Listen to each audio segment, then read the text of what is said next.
አደሳችሁብን አይደል? ሄዳችሁ አይደል ጠንቋይ ቤት ሄዳችሁ አይደል ደብተራ ጋር? እመብራን ምስክሬ ነች። እናትና ልጅ ይዤ አላፍርም ብያችኋለሁ። እናንተ ገንዘባችሁን ትጨርሳላችሁ፣ እኔ መቁጠሪያ ይጬ ጸሎት ብቻ ማድረግ ነው። መንበርከክ፣ መስገድ፣ ንስሐ መግባት ነው ከኔ የሚጠበቀው።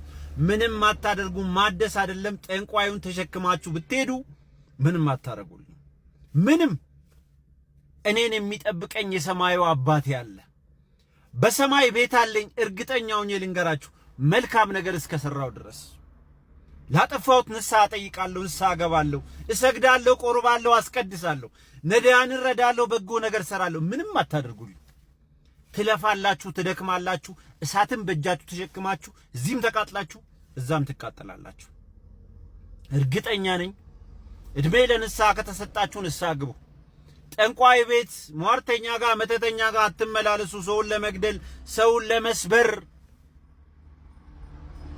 እኔ ድንግል ማርያም ልደት እያቁማኛል። በነገራችን ላይ እንቁረብ፣ እንጸልይ፣ እንስገድ ብሎ ሐሳብ ሲቀርብለት ምንድን ነው የምታወሪው አርፈሽ ተቀመጭ ማን ብሎ ከሚለው ሰው ይልቅ እሺ ብሎ ይልና ወደ መንፈሳዊ ሕይወት ግን መምጣት ያቃተው ከሆነ እገዛ የሚያስፈልገው በፍቅር ነው እንጂ በእልክና በመፋታት አይደለም። ወይም ደግሞ በፍቅር ነው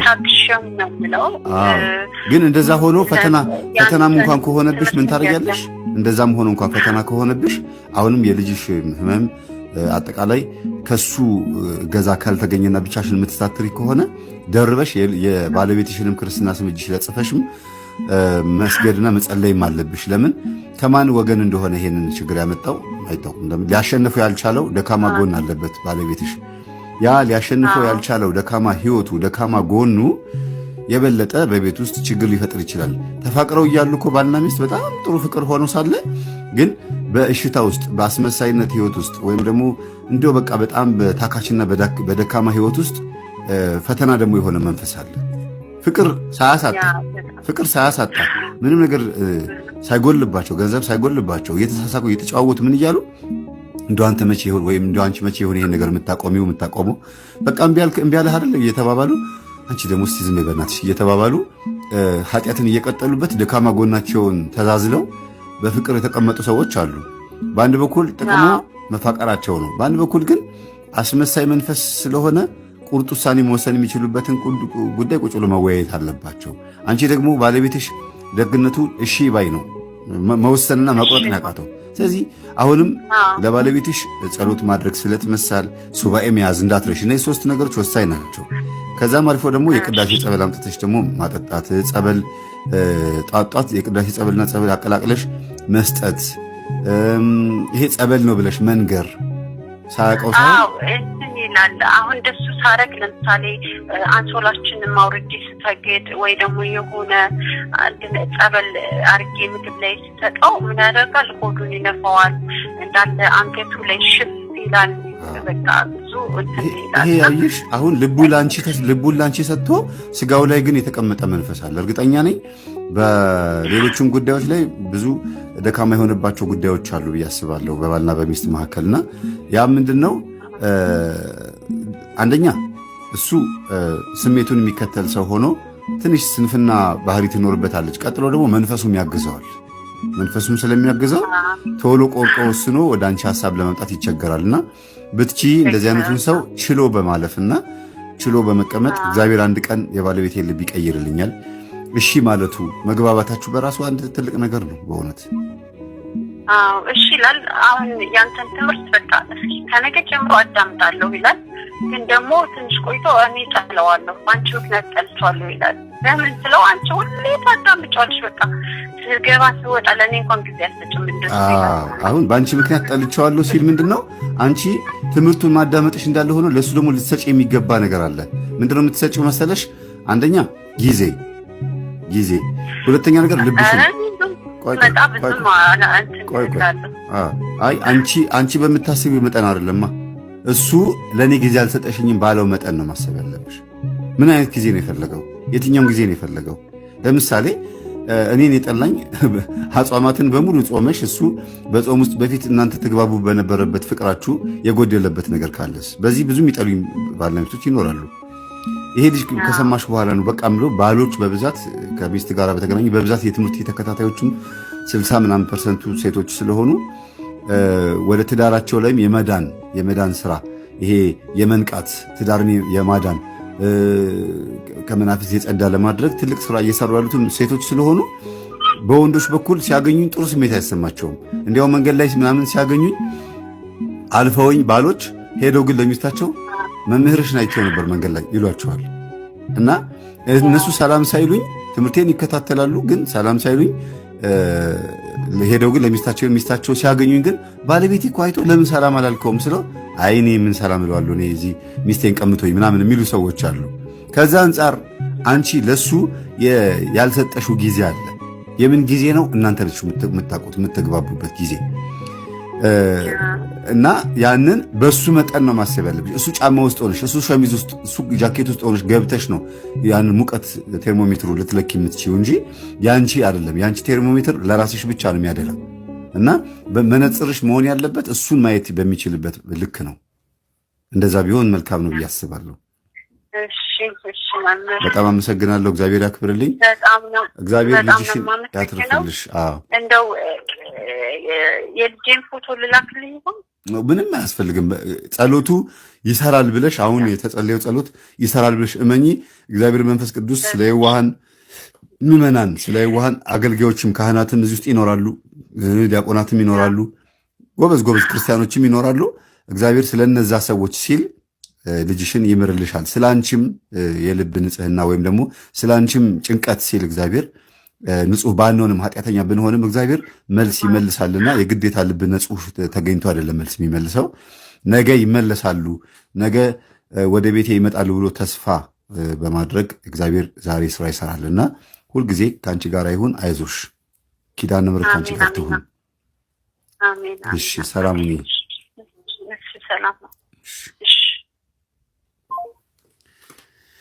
ጸሎት አድርጉላት ምዕመናን እባካችሁን። እግዚአብሔር ልጅሽን ይፈውስልሽ ብላችሁ ጻፉላት። ሄሎ፣ ሰላም፣ እንዴት ነሽ? ሰላም መምህር፣ እንዴት ነህ? እንዴት ናችሁ? እግዚአብሔር ይመስገን። እንዴት ነው? ላይቭ ነው አውቀሻል? አዎ መምህር አውቄያለሁ። እሺ። ማለት አንደኛ ምስክርነት ነበር ልሰጥ። እሰይ፣ ዛሬ ደግሞ ደስ የሚል ነው ምስክር። በጭንቀት ውስጥ መሆነ እንኳን ሰዎች እየመሰከሩ ነውና ደስ ይላል። እሺ፣ ማለት ያው በገበያ እኔ ተቀጥሬ ነው የምሰራው እና በምሰራበት ሰዓት እንደዚህ የ50,000 ብር ዕቃ ምናምን ነገር ነበርና ጊዜ የወሰደው ድምፅሽን ጮክ አድርጊልን። ልጁም በአንድ ቀን ነበረ ማለት አንድ ቀን ያየሁትኝ እና እዛ አካባቢ ምናምን አየዋለሁ። ደላላ ነው ልጁና ግማሽ ክፍያ ከፍሎኝ እኔ እንዴት እንደሆነ አላውቅም። ለማንም ዕቃ ምንም አልሰጥም ነበርና የዛን ጊዜ ከዛ ታጣሁትኝ። ዕቃውን ወሰደ። ከሆነ ሰዓት በኋላ ነው በቃ አሁን አስገባልሻለሁ አሁን ይኸው ምናምን ነገር ብሎ እንትን ያለ የወሰደው ዕቃውና ቀሪ ብር 30,000 ብር ነበረበት። እሱን ሳይሰጠኝ ይዞት ሄደ ዕቃውን እንዳለ። ከዛ እኔ ከባነንኩኝ በኋላ ወይኔ ለማን ምን ብዬ በኋላ እንደማውራ ግራ ገባኝ። ከዛ ስልኩን ስደውልለት ያው ልልክልሽ ነው እያለ በጣም ሰዓቱን ሄደ ማለት ነው። እኔ ደግሞ ማስገባት የነበረብኝ ብር ነበረ ለአስተሪ እና በጣም ጨነቀኝ። ከዛ እመቤቴ አንቺ ታውቂያለሽ በቃ አልኩኝ። 3 ቀን ቆይቶ ነው ብሩ በቃ አለ አይደለ ሰውየው ልጁ ቀጥታ መጣና አብሮት አድርጌ ነው ከቤት የወጣሁት። እመቤቴ እኔ ለእኔ ካልሽው እንጀራዬ እንዳይቋረጥ ከፈለግሽ በቃ ቀጥ ብለሽ በሬ ድረስ እንዲመጣ አድርጊው ምናምን ነገር ብዬ ወደ ስራ ገባሁኝ። ወደ ከሰራ አካባቢ ላይ በጣም ተጨናንቆ ከዛ በቃ ውሽ ምን አይነት ነገር ነው በቃ ምናምን ብዬ ወንበር ላይ ተቀምጬ ቀጥ ብሎ መጣና በላ ነገር አስበሽው ከሆነ በጣም ይቅርታ ብሎ 30,000 ብሩን ሰጠኝና ሌላ ደግሞ 50,000 ብር በቃ አስቀምጪልኝ መጣሁኝ ብሎ ሄደና ጭራሽ እንዴ ምንም ሳትዩ ሌላ ነገር አስበሽ ከሆነ ምናምን ብሎ ያለው ከምን ተነስቶ ነው? እኔ በህልም ያየው ነገር አለ። በህልሙ አይቶ ነው የሆነ ተጨንቀሽ ምናምን እሱን እንደ ሌባ ያየሽበት መንገድ በህልሙ ታይቶታልና አሁን ሌባ እንዳልሆነ እንድትረጂ ጭራሽ እምነት እንድትጥይበት ተጨማሪ 50 ሺህ ብር ትቶ ሄደ ማለት ነው። አዎ ለስ መጥቶ ሲዶለው ምናምን ብሎኝ ትቶ ሄደና መቤቴ እኔ በቃ እኔ ምንም ማልሽም በጣም ነው ማመሰግነው። በቃ ምስጋናው በቃ እንዴት ቃላት እንዳኔ ያስቀረኝ በዛ ሰዓት ነው። መሬት ያደረገችልኝ አንተ ስታዩ ልጁ ሌባ ነው። አይ በቃ ይሰራል ምናምን ግን በቃ ይሄ እንዴት ነው ልጁ ያቆያል፣ በጣም ያቆያል። አሰሪ ደግሞ ዱቤ ምናምን ሲጭራ ነገር አላለኝ ምንም ነገር ማለት ጭራሽ ነው። ያው ውስጤ በጣም ጭንቀት ውስጥ ነበረ። በጣም ምግብ ሁላ እንዴት ይበላልኝ መምህሩን ስነግረው ያለሽበትን ጭንቀት ወስዶ እግዚአብሔር አሳይቶታል። እመቤታችን ወስዳ አሳይተዋለች። እና ለዚህ ነው በሌላ ነገር አስበሽ ከሆነ ምናምን ያለው እንጂ ዝም ብሎ ከመሬት ተነስቶ ይሄ ሊል አይችልም። እና ተጨንቀሽ ስላየሽ ነው ቀጥታ መጥቶ ጭራሽ እምነት እንድትጥይበት ያደርገው። ላይሆንም ሌባ ላይሆንም ይችላል። ግን በቸልተኝነትና በስንፍና ምክንያት በዛው ጥፍት ይሉና ሰው ያስደነግጡና ከዛ እግዚአብሔር ጥቆማ ሲሰጣቸው በአንቺ ጸሎት ምክንያት እመቤታችን ጥቆማ ስትሰጠው እንዴ ብሎ ተነስቶ መጥቶ ጭራሽ ብሩን ከመስጠቱም አልፎ እምነት እንድትጥይበት ይኸው ከፈለሽ ሌላም ብዙ አለኝ አንቺ እኔን እንደ ሌባ ካየሽ እኔ ደግሞ ሌላም አለኝ እንዲያውም አስቀምጭልኝ ብሎ ይሄ ራስን በጥሩ ደረጃ ለማስቀመጥ በሰው አእምሮ ላይ ቦታ ለማግኘት የሚጠቀሙበት ሲስተም ስለሆነ ነገሩን ሌባ ነው ወይም ሌባ ስለሆነ እመቤታችን አመጣችሁ የሚለውን ሳይሆን በቃ እመቤቴ በገንዘቤን አስመልሳለኛለች፣ ልጁም ሌባ ይሁንም አይሆንም ያልኳትን አድርጋለኛለች፣ መልእክቱን አስተላልፋለኛለች ብለሽ ነው ማሰብ ያለብሽ ለቀጣይ ጊዜ ማለት ነው። ለምን ሌባ ነው ካልሽ አሁንም አንቺ ውስጥ ያለው ደግሞ እንደገና ሌላ ሰው መጥቶ እንዲያጭበረብርሽና ተጨማሪ ድጋሚ ጥቃት እንዲደርስብሽ ምክንያት ይሆናል። እና እኔ እንደዚህ ነገር በብዛት ስለሚያጋጥመኝ ማለትም ከዚህ በፊትም ባንክ ቤት ውስጥ ምን አደረጉኝ እንደዚህ ሰው አደራ ሰጥቶኝ ባንክ አስገቢልን ምናምን ነገር ብለውኝ ለነሱ ላስገባላቸው ሲሄድ ነው ዘርዝሪልን ምናምን ነገር ብለውኝ እጄን ብቻ ግማሹን ብር ወስደው እኔ ልክ ስሊፑን ሳስገባ የሰጠሁት ብርና ስሊፑ ላይ የተጻፈው ብር አይገናኝም እና እንደዛም አድርገው ነበር። ሲቀጥል ደግሞ እንደገና በስልክም ደውለው መምህራኖችም ትምህርት እንዲሆንበት ነው ይሄን ነገር ማወራውና እድል ደርሶሻል በሚለው ታውንቱኑ ደርሶኛል እኔ ተቋድሻለሁ ይችላል። ይሄ ባንክ እድል ደርሶሻል ማን የሚሉት? አዎ ምንድን ያሉት በማርያም እስቲ ንገሪኝ።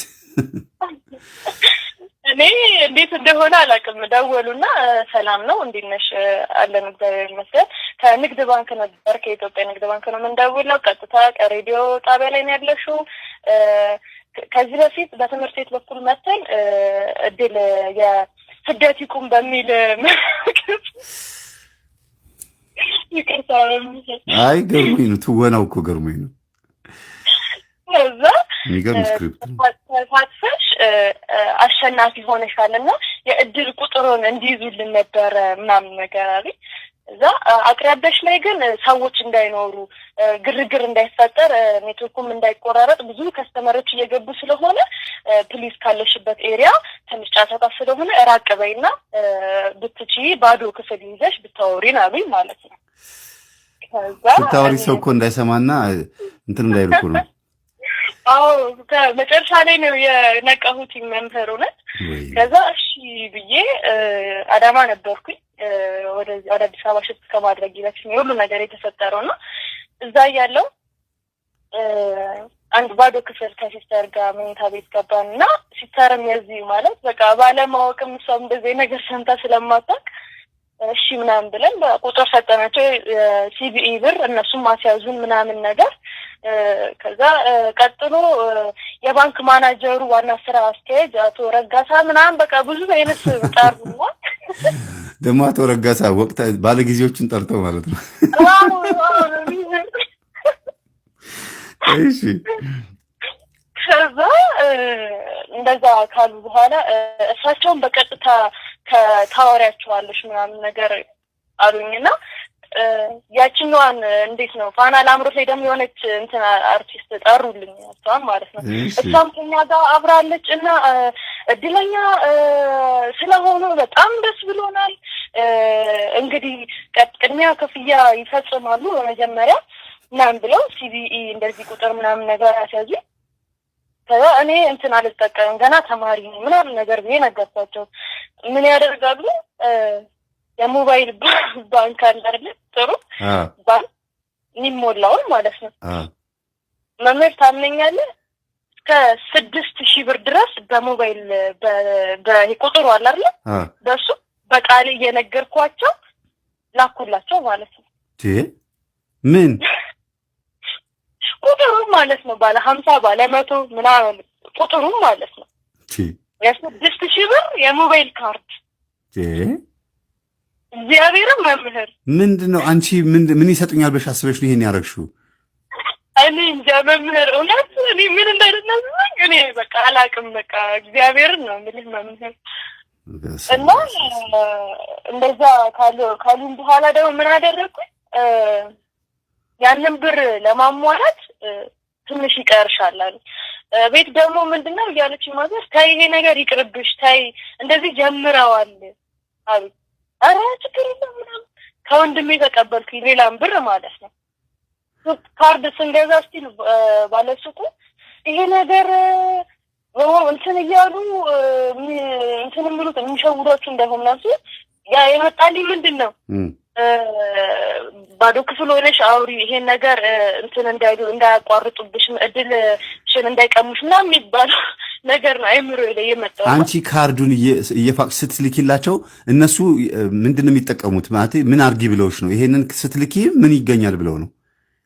ይሄንን ከላክሽ በኋላ በእንትንሽ ቁጥር ይገባልሻል፣ ያን ይዞሽ ንግድ ባንክ ትሄጃለሽ አሉ።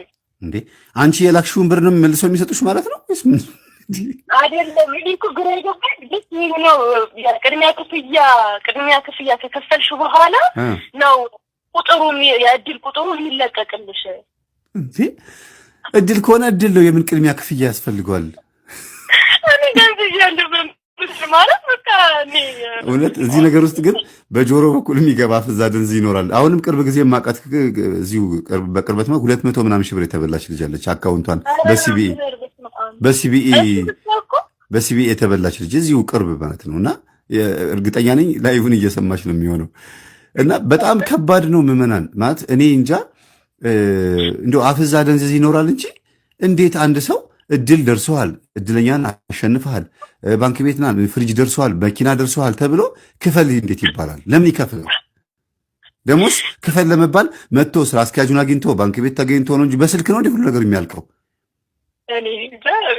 እኔም መደንዘዝ እኮ ነው ደግሞ የሚገርበኝ ማለት ነው። ከዛም አልፎ ደግሞ እህቴን መደንዘዟ ነው እንጂ እሷም ሆይ አብራኝ ትሯሯጣለች ብር ለማምጣት ምናምን ነገር። አንዳንዴ ሰዎች በቃ ይህንን ነገር እንዴት ነው ማለት መገንዘብ ያለባቸው የሚለው ነገር አለና ከዛም ብሶ ምንድን ነው ያደረኩት በቃ ቤተሰብ ብር አንሰጥም ምናምን ሲል በንጋታው ደወሉ ማለት ነው። እሺ በንጋታው ደወሉልኝና እየጠበቅንሽ ነው ቶሎ እንትን በይና እድሉን እንዳያመልጥሽ ምናምን ነገር አሉኝ። ከዛ ስልኬን ሸጥኩት። እንዴ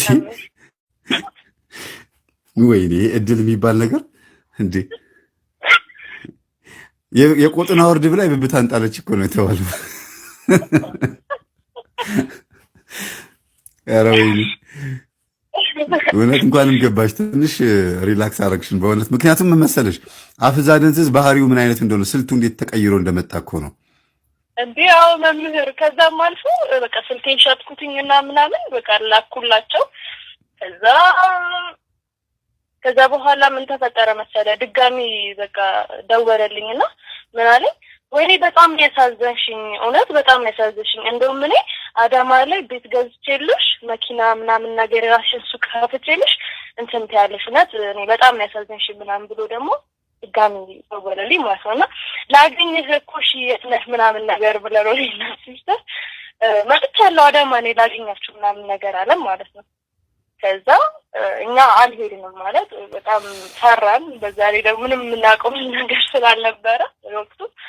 ከዛ እንደዛ ካለም በኋላ ብዙ ነገር እሱም በቃ ተፈጠረ እና ይሄም አጋጣሚ ያለ መመናል እንድትማሩበት። በነገራችን ላይ አካውንታቸው ላይ ገንዘብ ያላቸውን ሰዎች ወይም ባህሪያቸው ማን እንደሆነ የሚያውቁ የሰፈር ሰዎች ናቸው፣ በቅርበት ያሉ ሰዎች ናቸው የሚሸውዱት።